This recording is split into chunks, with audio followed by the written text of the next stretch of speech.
Welcome to the Real Travel Show with me, yours truly, Ras Mubarak, and you, my friend, are very welcome.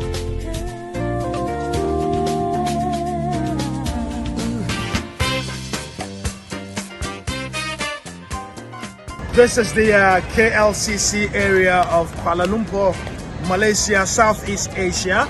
My name is Ras Mubarak, and our program is the Real Travel Show, brought to you by Bill's Lounge and Gillis Nightclub.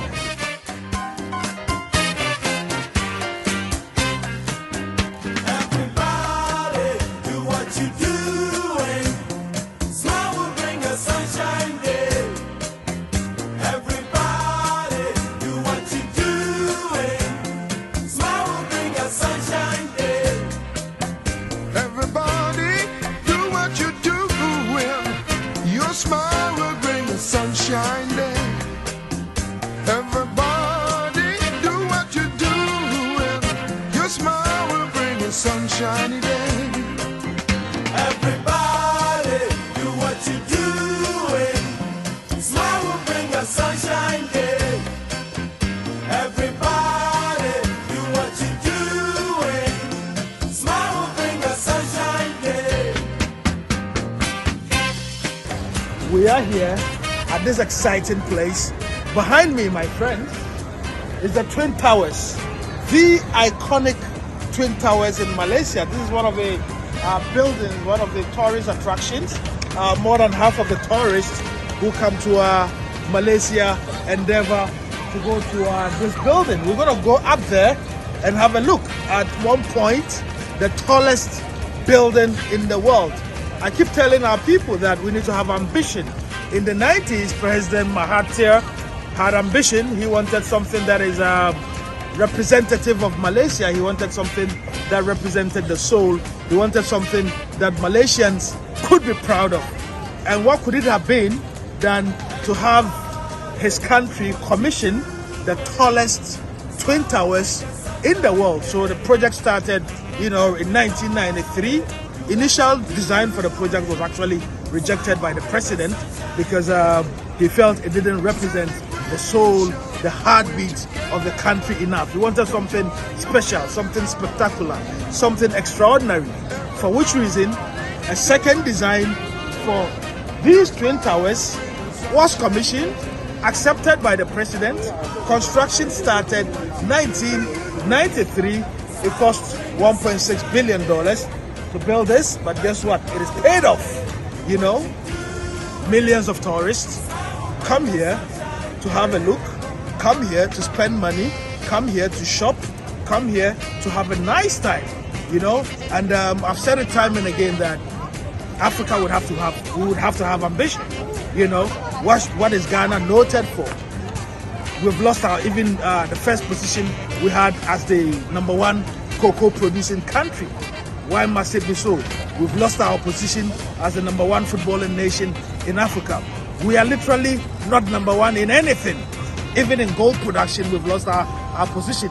A country that was once called the Gold Coast in Africa, all of a sudden cannot boast of a #1 spot in anything in the world. Obviously, if it comes to incompetence and corruption, perhaps we are high up there. But those are not the things that we should be proud of. Those are not the things that we should like to be #1 in. We should want to be #1 as a gold producing nation, #1 as the cleanest, #1 as having the tallest structure in the world.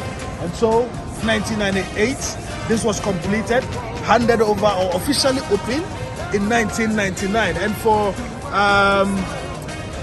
5 years or so, between 1999 and 2004, this year, the Twin Towers, my friend, were the tallest structure in the world.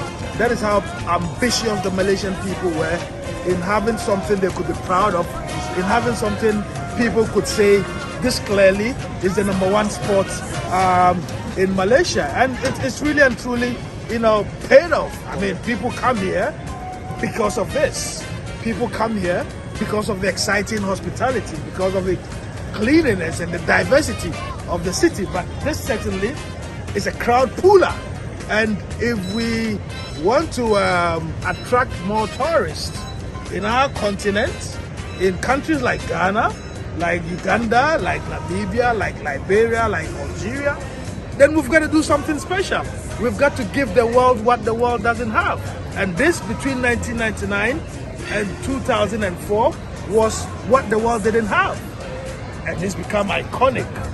On almost every postcard from Malaysia, you would see the Twin Towers. That was the ambition of President Mahathir, and clearly he ought to be applauded and praised for the vision.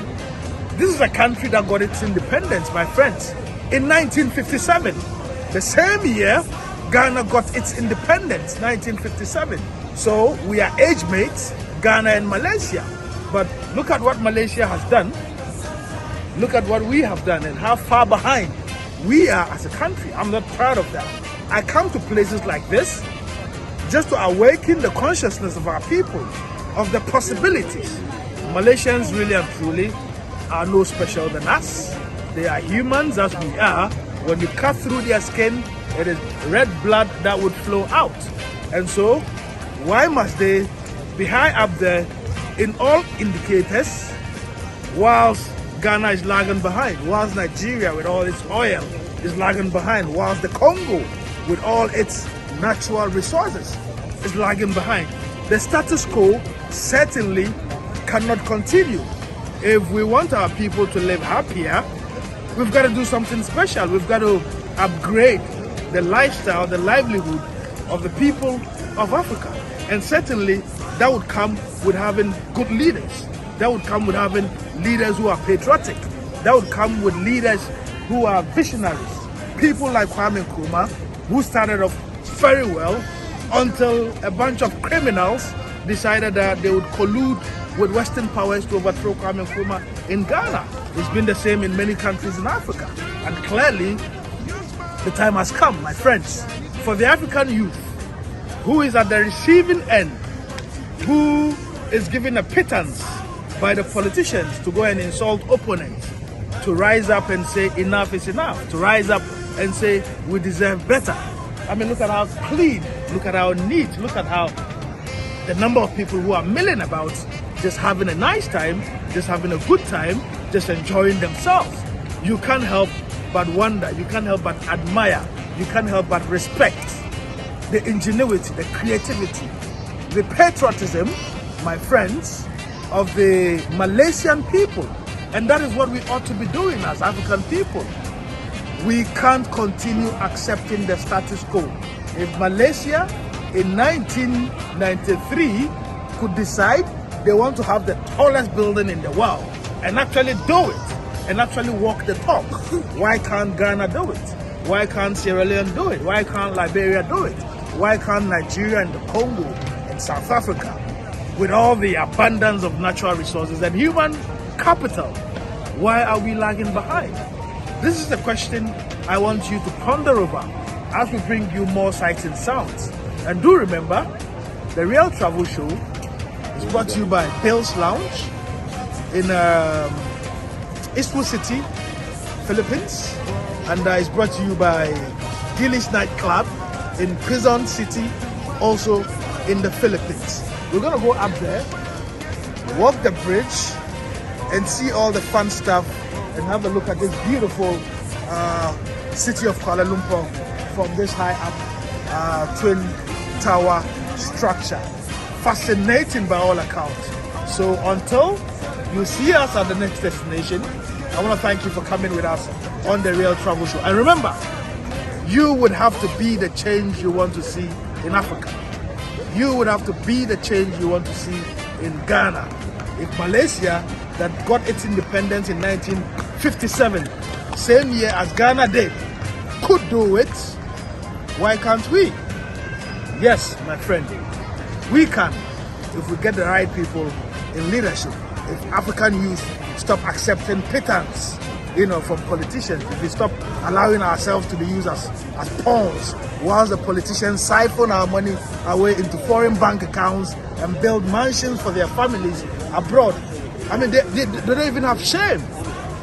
You steal all the wealth of the people in Africa and you go and build mansions abroad for your family.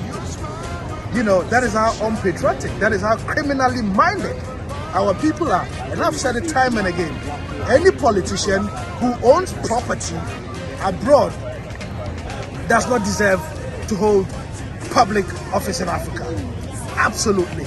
You don't see American or British or French or Malaysian politicians building, buildings in Europe and North America. You don't see that. You don't see Singaporean politicians building and buying houses in Europe and America. When they steal the money has to remain within their country. That is if they are stealing at all. So when our politicians steal our monies, we would have to make sure that we've got our eyes on the ball and make sure that they don't siphon it away in foreign bank accounts, in safe havens elsewhere around the world. It saddens my heart, that overnight, people get into politics in Africa. Overnight, they become millionaires. People get into politics in Africa. Overnight, they are buying houses left, right, and center. So every student feels like, oh, that is where the money is. Everyone wants to be a politician in Africa because that has become the quickest way, of changing your lifestyle, of changing, your family's fortunes. And certainly, that can't and should not be allowed to happen. I've made this point time and again. For countries such as Ghana, we need laws on unexplained wealth. We need laws on unexplained wealth where government agencies, and I'm not talking about corrupt police officers. Police officers we have in places like Ghana, I'm afraid to say majority of them have zero credibility to go after criminally minded politicians and others who are stealing our money. Go and look at some of the inspectors. Go and look at those who work with the National Bureau of Intelligence. Go and look at those who work with the CID. The kinds of houses that they have. And you ask yourself if it is commensurate with their salaries as police officers. So if their salaries do not match the kinds of properties police officers in the rank of inspectors, some even junior, we need to begin to ask serious questions. Where are they getting the money from to put up the kinds of buildings that they are putting up? The highest a politician gets paid in a place like Ghana, it's what, $3,000 a month? The highest a politician gets paid is about $3,000. As a matter of fact, it's less than that. Okay? So when a politician over 4 years is able to buy a mansion, is able to build houses, we the people on whose authority those politicians derive their powers ought to have and ask serious questions. Hello and welcome to the Real Travel Show, where we take you on an exciting journey of fascinating places around the world. Invite your friends. Be my guest on this weekly journey around the world. Discover the food. Oh yes, my friend. The music, arts, culture, and the magical sights and sounds. Welcome to the Real Travel Show with me, yours truly, Ras Mubarak. And you, my friend, are very welcome.